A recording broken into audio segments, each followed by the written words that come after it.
آقایان این حرفایی که دیگران میگن راجع به این که آقا چرا ما بریم مثلا زیارت حج، زیارت مدینه، پول خودمون رو بریزیم به جیب یک مردم خارجی؟ چرا ما بریم عراق زیارت کنیم؟ همون پولی که اونجا میخوای بدی اینجا بیا خرج کن. این خیال میکند آدم میخواد پول خرج کند که از پول خرج کردن ثواب ببرد. میگه آقا اون ثوابی که میخوای از اون زیارت ببری مثلا بیا اینجا یه بیمارستان بساز، همین ثواب بهت میدن. آقا صحبت ثواب نیست، صحبت بالاتر از ثواب است.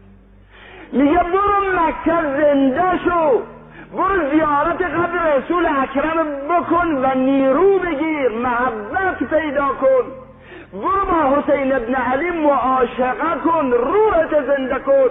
برو با علی ابن ابی طالب معاشقه کن، روحت زنده کن. اون وقت با روح زنده بیا به ایران. وقتی با روح زنده آمدی اون وقت بیمارستان میسازی، 100 تا بیمارستان میسازی، حسینیت میسازی، پولم میسازی، مدرسه میسازی، 1000 کار خیری میکنی. آقا این کارهای خیری که در این کشور صورت میگیرد، چرا اون کسانی که مکه نمیرن از این کارا نمیکنن؟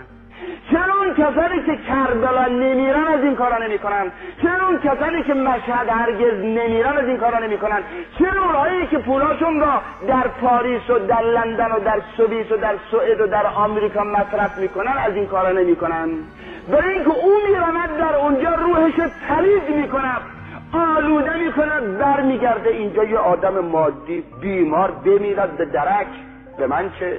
بچه بی مدرسه است، به جهنم که بی مدرسه است، به من چه؟ ولی این میرود انسان میشود و برمیگردد، میرود و عشق پیدا میکند و برمیگردد، میرود و محبت پیدا میکند و برمیگردد.